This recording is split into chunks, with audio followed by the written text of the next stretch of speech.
What is going on, everybody? Welcome to Sixers Postgame Live. Me and Tiago breaking down our top takeaways reaction to the Sixers' horrible loss to the Houston Rockets in double overtime. Tiago at TiagoPHL on Twitter. What's going on, man? Chris, we got double overtime basketball. They call it free basketball. And I demand a check from the Sixers for watching the slop. This is an embarrassing display of basketball by a team that looks every bit as poorly coached as we've been saying it over the last year and a half, and to start the year. It is now December. The playoffs will be in 3 to 4 months. And I'll ask the question one more time. What the hell are we doing? What are we doing? I have no idea. The Sixers need to send us free chicken for actually staying up and watching this absolute slop of a game. Again, the Sixers lose 132 to 123. This was a really tough game to watch, Tiago. You're clearly watching a team that doesn't want to rebound. It's a team that doesn't fight for loose balls. It's a team that shows no desire to play tight on-ball defense. You look at the team offensively, there's absolutely zero flow on offense. Sure enough, like we said, Harden's back.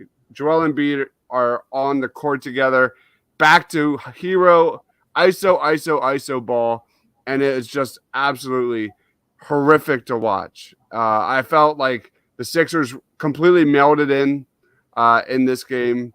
I think the team is just lazy. I think the team is just straight up old. We've seen the Sixers consistently struggle against younger teams that, kind of have a knack for playing with speed and energy. It's just beyond obvious, Tiago. Like, the Sixers are just simply miles away from teams like the Celtics, the Bucks, maybe even the Cavs.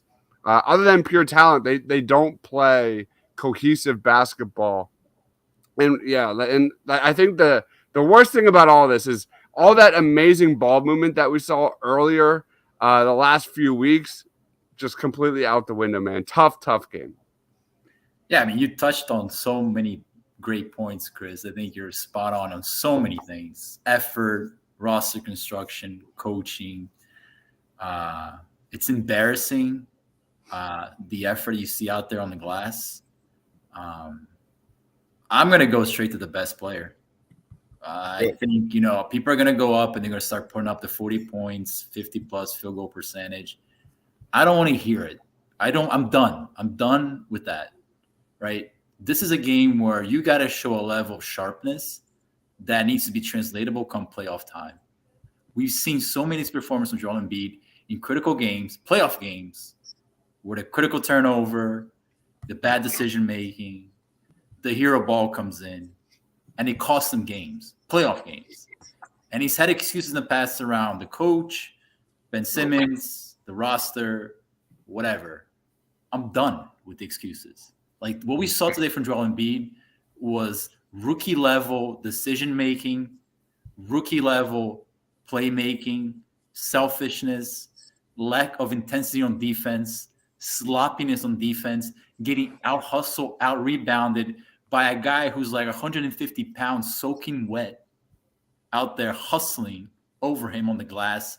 And then when he fouls out, the camera pans to his face, and he has this typical Joel Embiid moping look like he has no idea what just happened out there. I'm done. Like, this is the type of game that you go out there and you show the league why the Sixers should be taken serious. In clutch time, I don't care about the rest. In clutch time, you go out there and deliver. And what we saw was nothing more and nothing less of more hero ball, Joel Embiid, with zero context to how the game was progressing. Because if he had any clue of how the game was progressing, he would know that Tobias Harris was 7 for 8 from 3, right? At no point in time did they get him involved late in game. And if the idiot head coach is not going to do it, it's on the best player to be like, hey, get this guy the ball, right? Mm-hmm. Doesn't do that either. So, yeah, there's a lot of different things, man. But right off the bat, I'll go straight to Joel Embiid. It's embarrassing, to say the least. Let's talk about that. Here's a shot chart for tonight. And sometimes it's not warranted because he's the only one that's actually out there trying. A lot of it is Doc Rivers, and his inability to actually run a goddamn play for this team. It's literally just roll the ball on the court and say, do it. It might work when you're the Boston Celtics from years back and you have stars like Rondo that can actually coach a team on the court. The Sixers don't have that. And you look at Joel Embiid here, man. The Sixers need to kind of find a way to revolutionize this offense. It's not working. And people are going to like look at 39 points, like you said, and be like, why are we complaining about Joel Embiid? The Sixers are going nowhere if this is what we are to expect from the Sixers moving forward. It's really tough to watch. It's Embiid and Harden as black holes on offense. Meanwhile, Melton, Shake, Harris, they just stare around and ball watch every time. It's we've seen it before Harden's injury. We saw it during the playoffs last year, and now we're back at it again. And to me, there's a constant issue with that, and that's Doc Rivers. So it's really tough to watch, man. Chris, I wrote about this. Where do the Sixers go from here? Like, how do they get out of this? Is it simply just moving on from Doc Rivers? Like, is there any kind of solution that you can think of, like putting Maxey on the bench? Maybe getting PJ Tucker the hell out of this starting lineup, because I mean, look at PJ Tucker yet again. 42 minutes tonight, had 3 points. It was a corner, I think.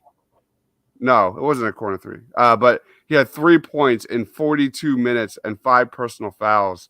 I don't know about you, Tiago, but that's the highest paid screen setter in the NBA by far. I just don't know what Doc wants him to do on this team. So any thoughts on that?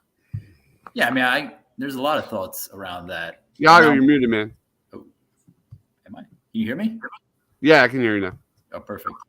Yeah, I had a lot of thoughts about what you just said. You know, PJ Tucker, what are we doing? Right? I mean, there was a lot of talk about how PJ Tucker was going to be the difference maker on this team. And people keep want to hide behind the plus and minus, and the guy adds value defensively. He's a 0 on offense. It's been a 0 for offense for 2 months now.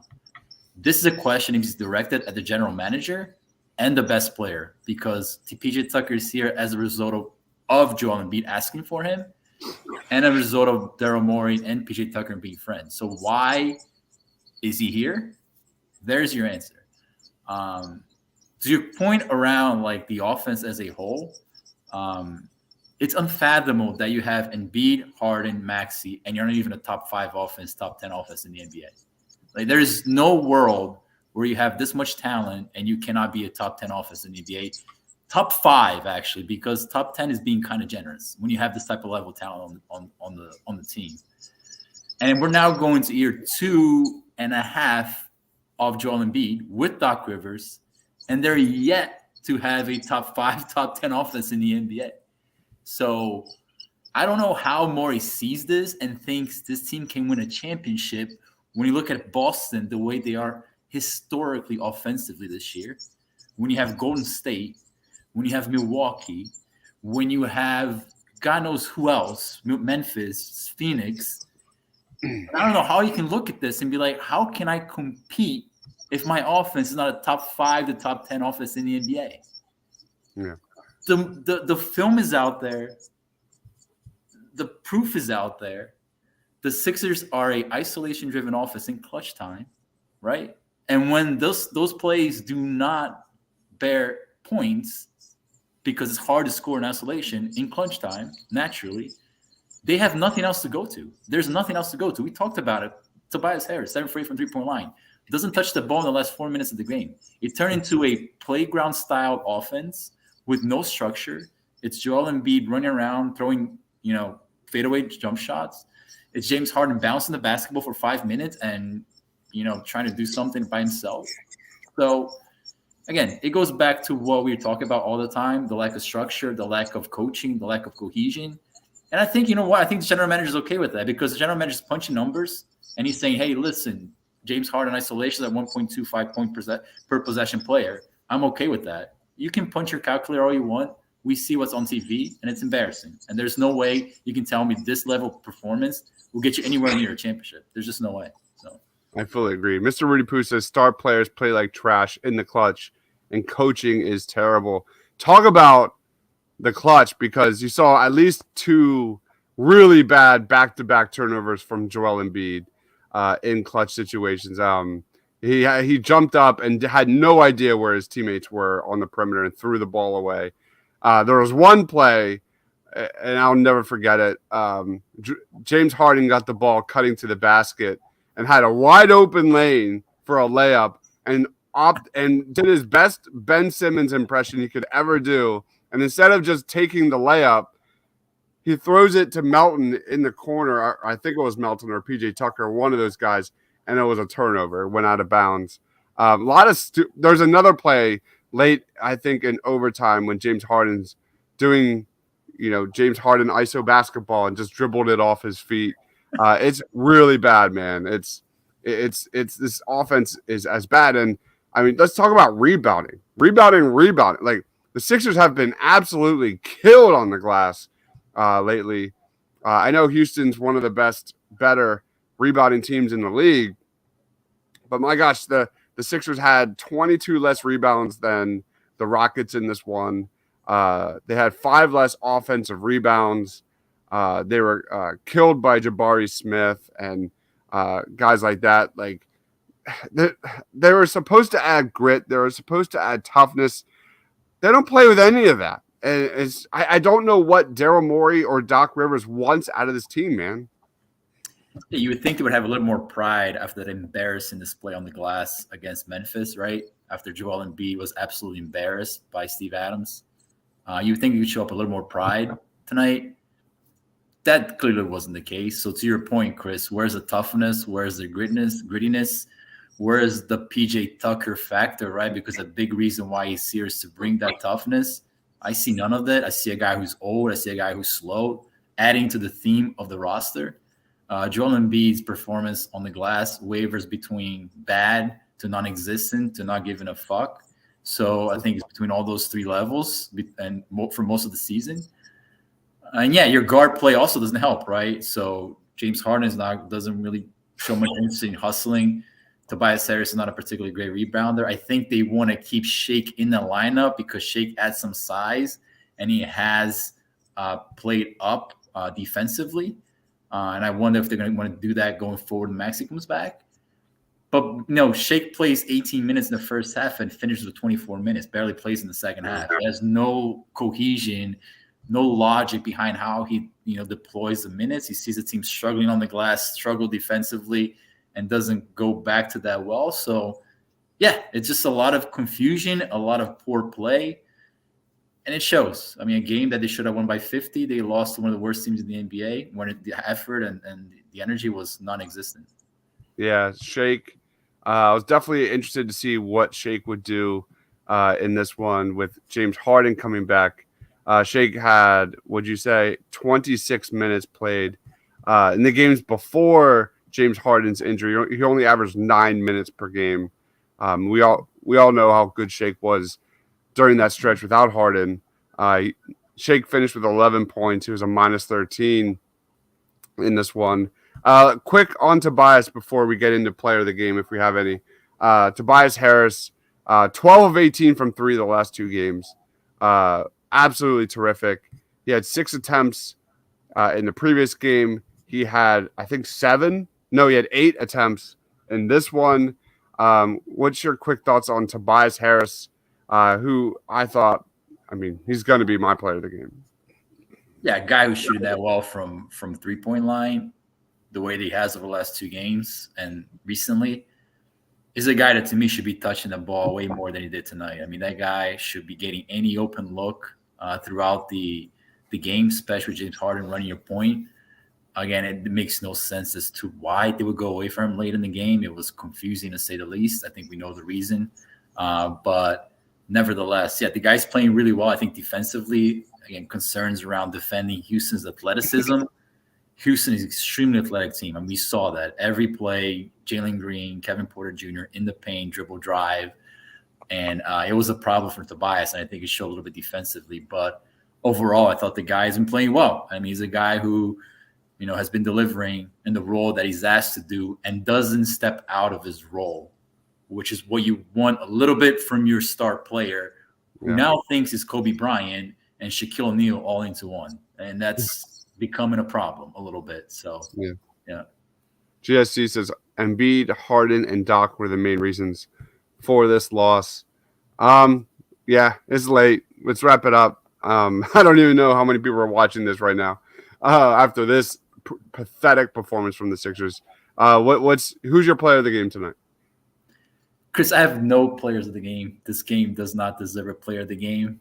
This game should be thrown in the trash for all intensive purpose. I will just say one more thing.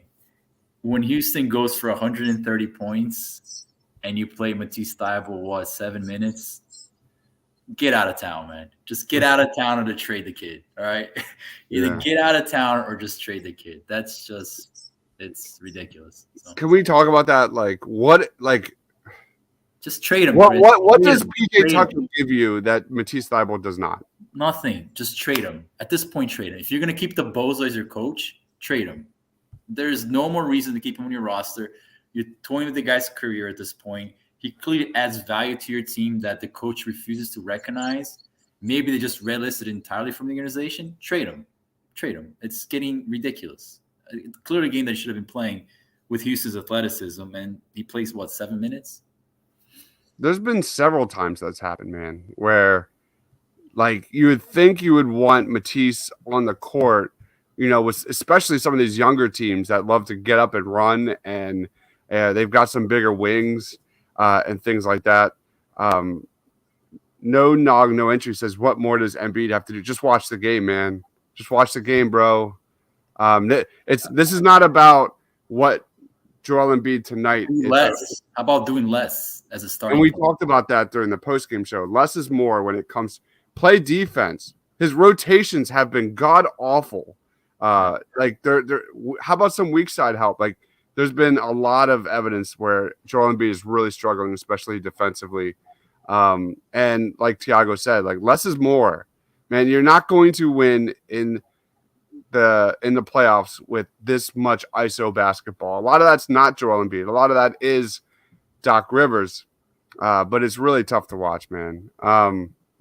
Going back to PJ Tucker, what is he averaging? How many 3-pointers attempts per game is he averaging? He's averaging 1.6 3-point attempts this season.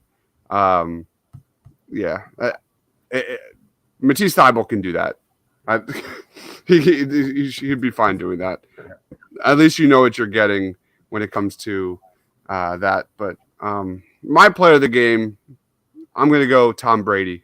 Give me Tom Brady. Huge comeback win for the Bucks, and why I say that is the Eagles have the Saints pick, and that was a huge loss. I think the Bucks were down 16-3 with not much time left in the fourth, and what a huge comeback. I think the Saints are now have the 5th pick in the draft. I could be wrong. Let's go. So that's amazing. Outside of that, just awful loss for the Sixers, 132-123. There's going to be a lot of talk about this one for sure on Sports Talk Radio moving forward, and there should be. So, Thiago, where can we find you, man? Time's yours.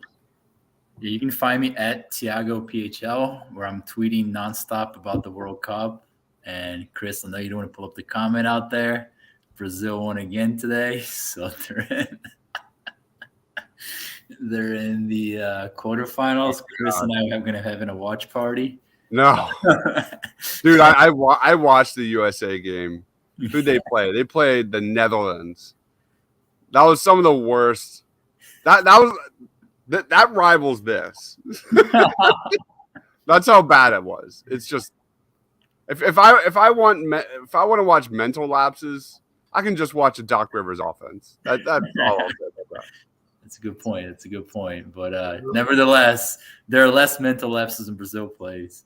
So yeah, we're doing a lot of that. But also tweeting about the Sixers, who look every bit of a title contender we expected. Yes. My player of the game is Neymar. All right. Vamos. All right. There you go. All right. Thank you everyone for watching. Please give this video a like. If you want Doc Rivers gone, like. Follow my man Tiago over there on Twitter at TiagoPHL. I'm Dodge, Mr. Crockpot. For Tiago, for myself, stay awesome, everyone.